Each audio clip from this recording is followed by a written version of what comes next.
नमस्कार, NMF news पर आप सभी का बहुत स्वागत। मैं हूं आपके साथ अभिषेक पुंडी।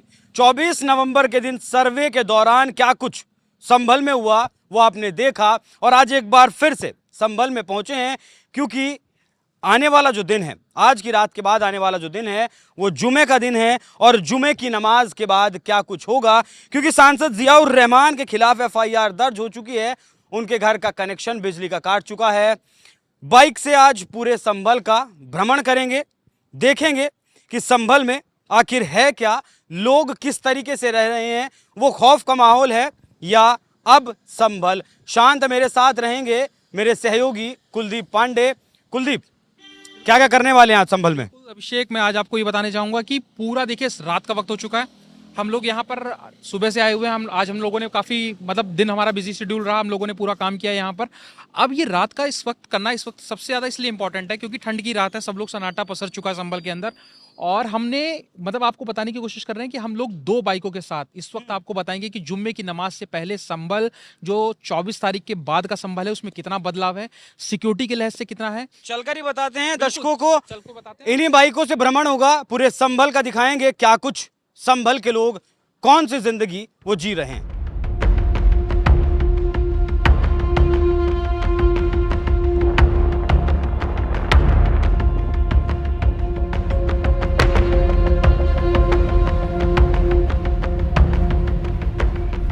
इस वक्त रात के 12 बजे हैं। संभल की सड़कों पर सन्नाटा पसरा हुआ है और देख सकते हैं उसके बावजूद भी पुलिस प्रशासन कितना मुस्तैद है। 24 नवंबर को जो कुछ हुआ उसके बाद से पुलिस प्रशासन लगातार गश्त संभल की सड़कों पर कर रहा है। और जुमे की नमाज से पहले भी आप देख सकते हैं मेरे पीछे किस तरीके से चाक चौबंद सुरक्षा के इंतजामात सरकार के द्वारा किए गए हैं, और जिससे कि जो 24 नवंबर में हुआ ऐसा कुछ जुमे की किसी भी नमाज के बाद या फिर किसी भी दिन ना हो। इस यात्रा के पहले पड़ाव में दिखाया किस तरीके से प्रशासन चाक चौबंद है। दूसरे पड़ाव में पहुंचे हैं हम यहाँ चक्की का पाट नाम से एक जगह है। इस जगह को आप देख सकते हैं मेरे पीछे। इसी बरसात में ये जो जगह है चक्की का पाट जिसे कहा जाता है वो ढह गई थी। इसके बारे में ऐसी किंवदंतियां हैं। ऐसा कहा जाता है कि पृथ्वीराज चौहान की पत्नी संयोगिता को यहाँ कैद करके रखा गया था और उनके जो 2 सिपह सालार थे वो उन्हें ढूंढते हुए आए थे। और जो 2 लोग थे उन्होंने ऊपर एक पेड़ है उसके पास एक चक्की का पाट उन लोगों ने टांग दिया था। वो चक्की का पाट भी फिलहाल जो बरसात हुई थी उसमें वो चक्की का पाट ढह गया है और फिलहाल मौजूदा वक्त में ये बहुत ही जर्जर हालत में है। इसके बगल में एक मज़ार भी बना दी गई है और स्थानीय लोगों का ऐसा कहना है कि ये मज़ार पूरी तरीके से अवैध है। बाकी क्या कुछ इस कहानी में है, कैसे पृथ्वीराज चौहान के द्वारा वो अपने दूत भेजे गए थे, अपने सिपह सालार भेजे गए थे, वो पूरी कहानी विस्तार से आपको बताएंगे मेरे सहयोगी कुलदीप पांडे। कुलदीप, क्या कुछ कहानी उस वक्त रही थी? अभिषेक, इस वक्त जैसे अभी आपने बताया चक्की के पाट की कहानी बहुत इंटरेस्टिंग है। राजा पृथ्वीराज चौहान और कन्नौज के जो नरेश जयचंद के किस्से से जुड़े इसका किस्सा है।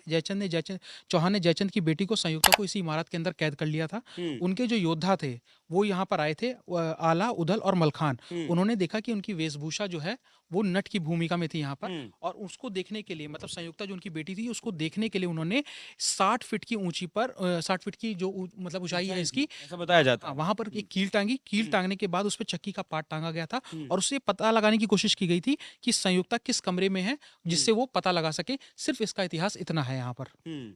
और उसके बाद से ये देख ही सकते हैं आप किस जर्जर हालत में है। और समाज यहाँ के स्थानीय लोगों का ऐसा भी कहना है कि समाजवादी पार्टी की सरकार में लगभग 2015 के आसपास इसी जगह पर अवैध निर्माण कर एक मजार भी गढ़ दी गई है। और आज हमने प्रशासन से जिस तरीके से अनऑफिशियली बात करी, उन्होंने ऑफ कैमरा हमारे हमें एनएमएफ की टीम को बताया कि इस पूरे एरिया में 300 से ज़्यादा दुकानें हैं। वो हिंदुओं की भी हैं, मुसलमानों की भी हैं। अब इनके कागजों को लेकर जाँच बैठ रही है। जाँच पता लगाया जा रहा है कि क्या ये पूरा जो निर्माण है और जिस तरीके से, और इसका सौंदर्यकरण का काम आप देखिए, हमारे कैमरा ऋषभ हमारे साथ इस वक्त जो पूरा हमारी टीम को सहयोग कर रहे हैं, उनको मैं कहना चाहूंगा कि वो पूरा इस इमारत को दिखाएं और बताएं कि किस तरीके से इसका सौंदर्यकरण का काम जो है फिर से हो रहा है। और बताया जा रहा है कि चक्की का पाट यहाँ पर जो बरसात में जर्जर हालत में गिर गया था उसको फिर से प्रशासन जो है लगाने का काम यहाँ पे करना वाला है। ठीक है, यहाँ से जो ये चक्की का पाट जो जगह है ये मेन बाजार है, संभल का मेन बाजार है। मेन बाजार की गली है, मिश्रित आबादी यहाँ रहती है, हिंदुओं की भी यहाँ दुकानें, मुस्लिमों की भी यहाँ दुकानें हैं। और यहाँ से लगभग 100 मीटर की दूरी पर अगर आप राइट साइड में मेरे देखेंगे तो 100 मीटर की दूरी पर यहाँ कोतवाली है और लेफ्ट साइड में लगभग 200 मीटर की दूरी पर वही जगह है संभल की जामा मस्जिद, जिस पर 24 नवंबर को कहर बरपा था।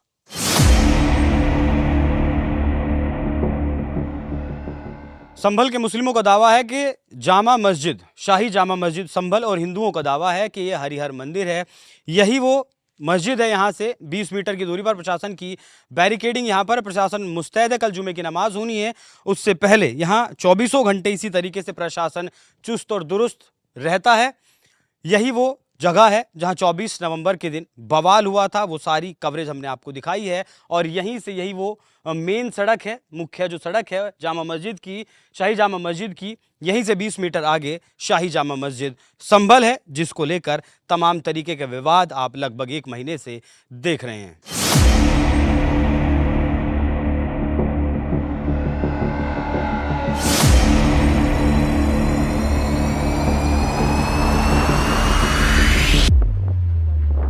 संभल की आपको सड़कें दिखाई, किस तरीके से वीरान सड़कें पड़ी हैं। सिर्फ प्रशासन यहाँ है, प्रशासन के अलावा और कोई नहीं है। जामा मस्जिद, शाही जामा मस्जिद, जिसके ऊपर विवाद है, हिंदुओं का कहना है कि हरिहर मंदिर को तोड़कर ये मस्जिद बनाई गई है।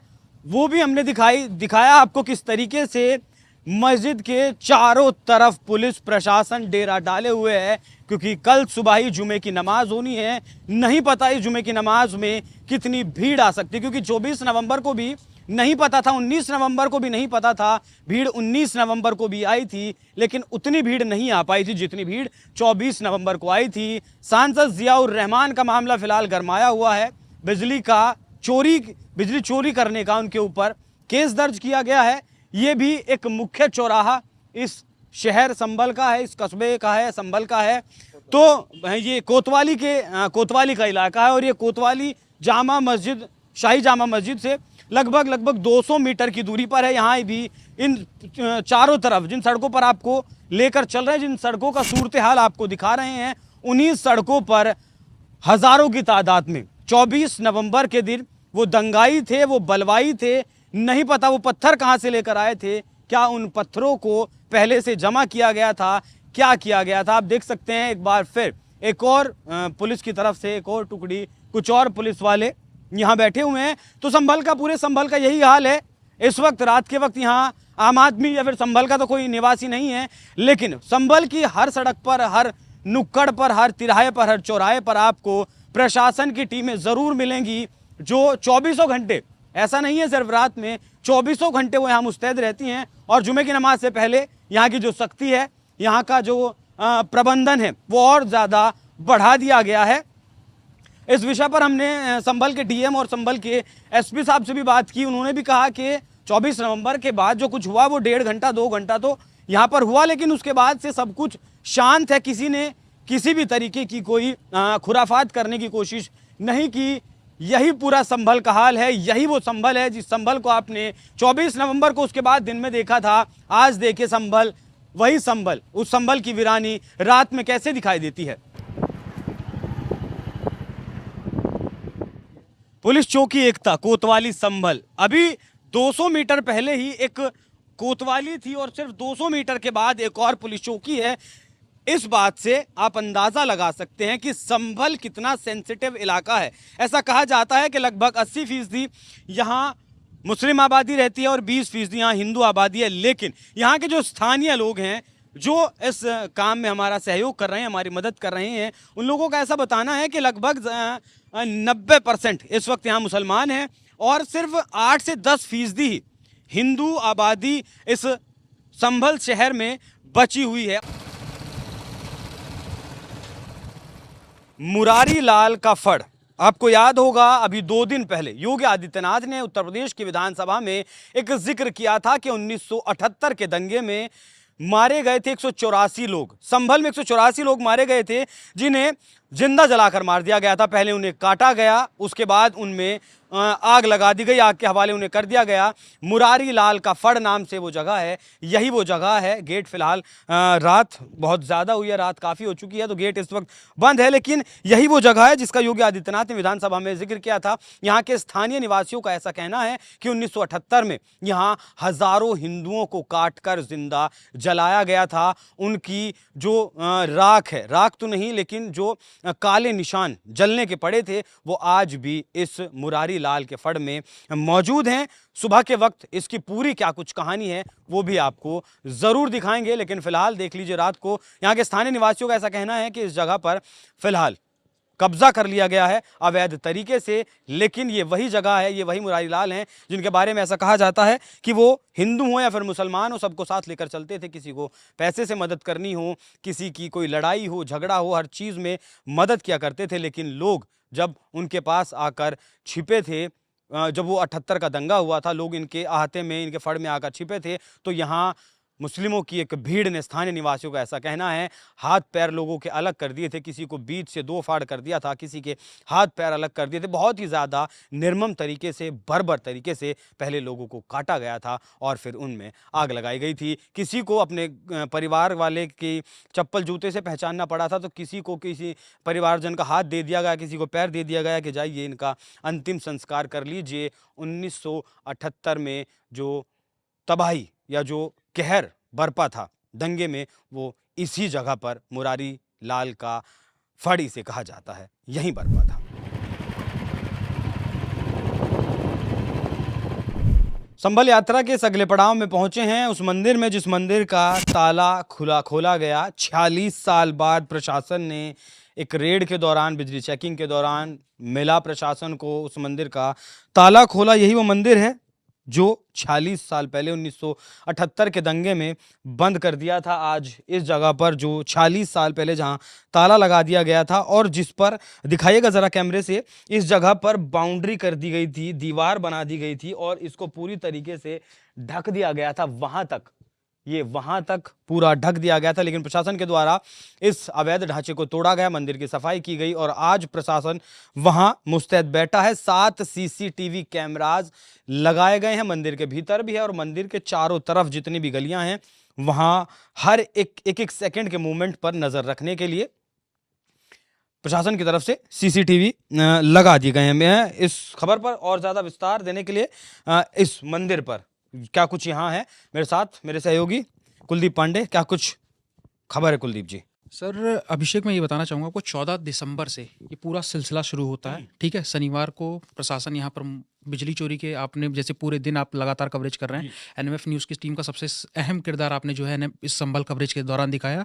और उसमें सबसे इंपॉर्टेंट चीज़ ये है कि 14 तारीख को शनिवार को ये पूरा घटनाक्रम यहाँ चालू होता है। बिजली चोरी बताई जाती है यहाँ पर, प्रशासन पहुँचता है पूरी फोर्स के साथ, बिजली विभाग यहाँ आने से डरता है, प्रशासन को बताया जाता है, एसपी साहब को बताया जाता है, डीएम मौजूद रहती है यहाँ पे, सब कुछ भारी फोर्स के साथ यहाँ पर प्रशासन पहुंचा।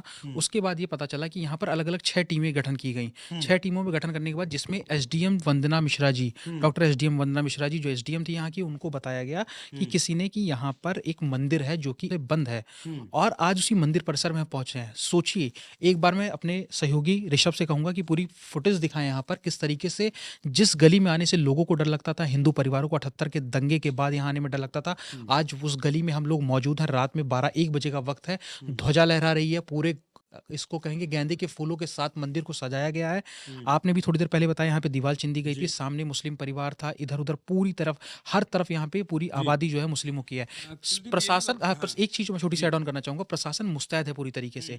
सोचिए किस तरीके से सीसीटीवी फुटेज यहाँ पे लगाई गई है, 7 कैमरे लगे हुए हैं जो पूरे हाई मोड अलर्ट पर है इस वक्त। प्रशासन यहाँ पर पूरे दिन लोगों का तांता लगा रहता है, यहाँ पर प्रशासन उनको भी देखरेख करता है, जो लोग दूर दराज से आ रहे हैं उनको चढ़ावा चढ़ रहा है। और जो अवैध निर्माण किया गया था जिसके बारे में बात कर रहे हैं, और जो इसके बिल्कुल पीछे का मकान भी बना गया है, रिपोर्ट्स में आपने देखा भी होगा कि छज्जे को मकान मालिक खुद ही तोड़ रहे हैं, वो पूरी कहानी है? छोटा सा एग्जांपल बताता हूँ। 17 दिसंबर को ये रिपोर्ट फाइल की गई है, 9 बजे पुलिस और राजस्व की टीम यहाँ पहुंचती है।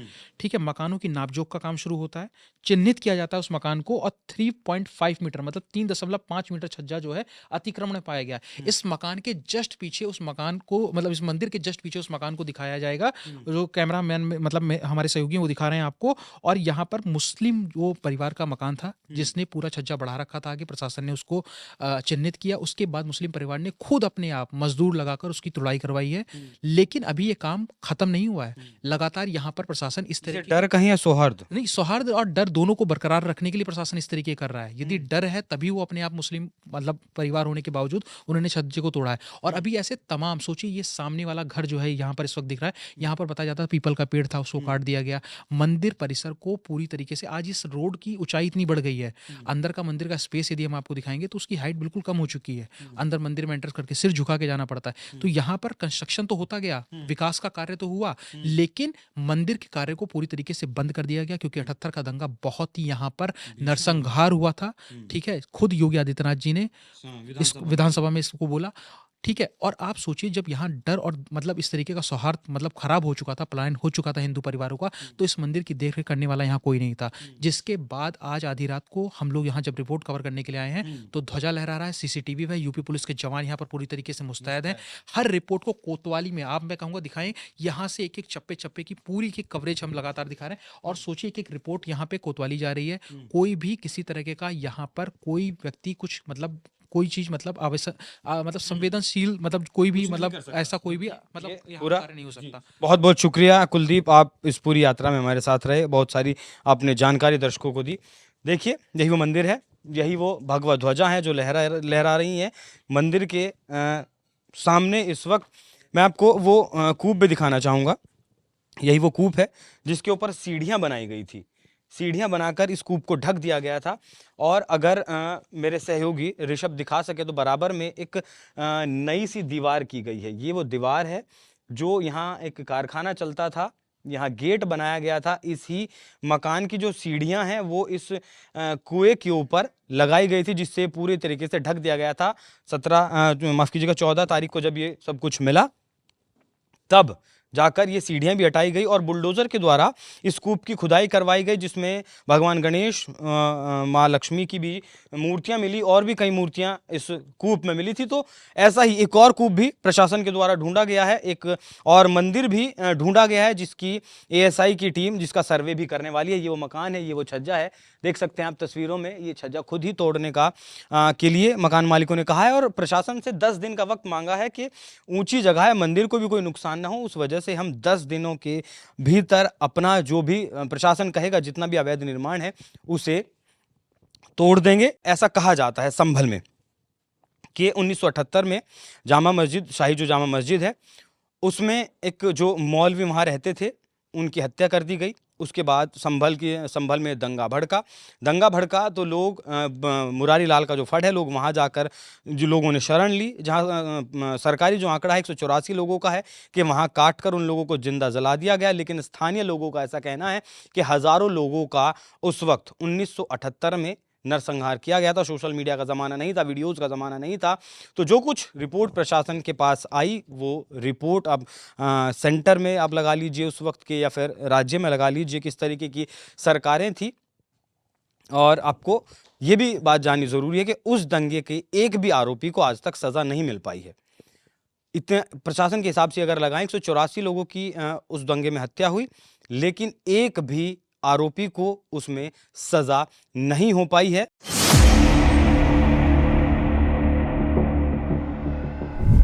पूरे संभल का रात में भ्रमण करने के बाद हमने जो देखा वो ये देखा कि हर चौराहे पर, हर तिराहे पर पुलिस प्रशासन मौजूद है।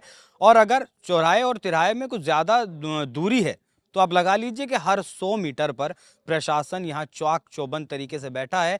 एक टोली कहें तो एक टोली लगाकर बैठा था। दिन में तो आपने बहुत देखा होगा संभल का सूरत हाल, लेकिन ये था सारा मंदिर दिखाया आपको पूरे संभल में जो जो कुछ हुआ, संभल का जो भी कुछ इतिहास रहा वो रात को आपको दिखाया। और ये भी दिखाया कि किस तरीके से रात में संभल में गतिविधियां हो रही हैं 24 तारीख के बाद।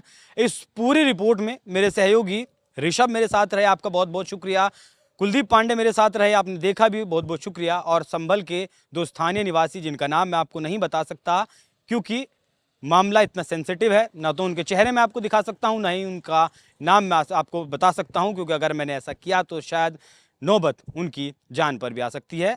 संभल की ये यात्रा आपको कैसी लगी कमेंट कर ज़रूर बताइएगा। और साथ ही मेरे सभी साथियों का एक बार फिर से बहुत बहुत धन्यवाद।